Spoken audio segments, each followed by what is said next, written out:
I wish I could say good morning to you all, but it's kind of hard to with everything that's going on in the world today, especially in Dayton, Ohio and El Paso, Texas, with these mass shootings. But I was working on some lesson plans for school, and this was on my heart and on my mind, and I had to say something about this. Everybody, whether you're a Democrat or a Republican, it makes no difference. We all need to take 5 minutes out of your life and think about what you're going to say before you say it. And think about what you're going to do before you actually do it. Now, this mass shooter in Dayton, Ohio, don't know too much about that. It's deplorable. It should have never happened. And pray for the families that are the victims of this thing. This thing in El Paso, Texas. I will comment a little bit about it on just some stuff that I've learned through the news and paying attention.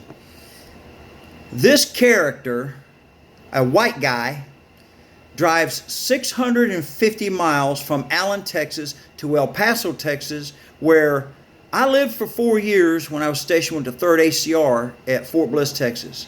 Drive 650 miles in order to kill Hispanic people for their invasion of Texas.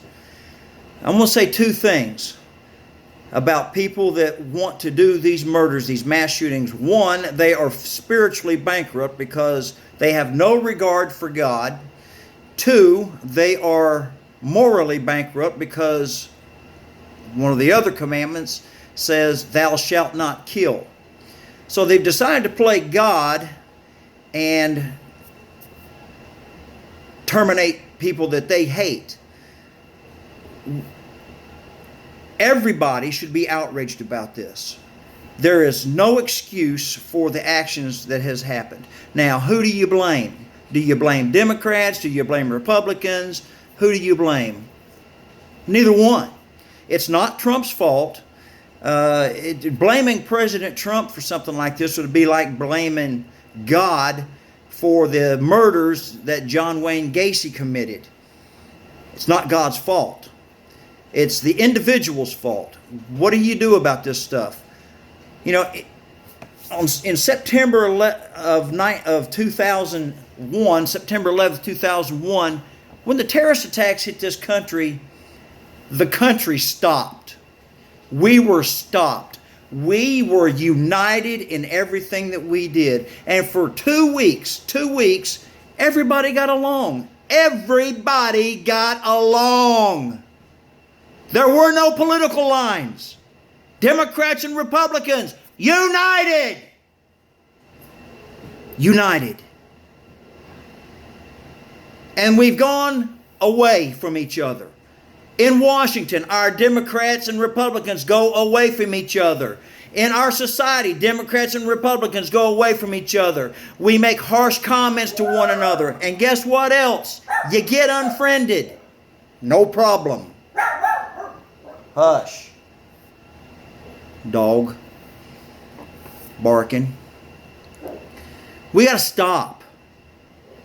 We got to stop. We got to start putting priorities where our priorities are. Now, we can't stop a deranged individual from doing a deranged, demented, evil act like these guys did in these mass shootings. We can't stop the individuals. But what we can do, hush! What we can do is love one another, respect each other's differences, and have dialogue respectfully. You know, it used to, in Washington, D.C., it used to be a thing to where Democrats and Republicans could sit around and have a cup of coffee, have their differences, and then have supper together. To a degree, that still happens in some instances.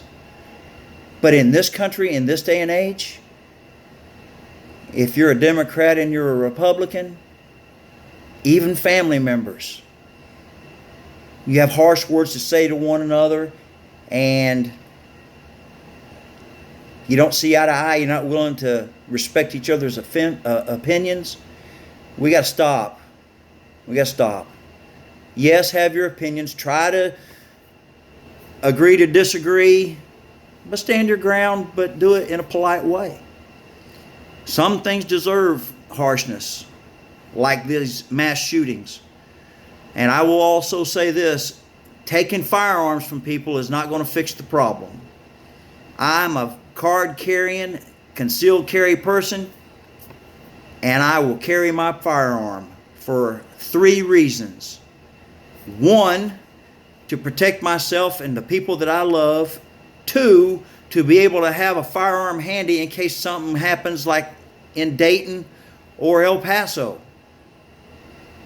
And 3, and this falls under the Second Amendment, of course, and 3, which the Second Amendment was given to us by our forefathers to be able to have a means to rise up against a government that no longer represents them.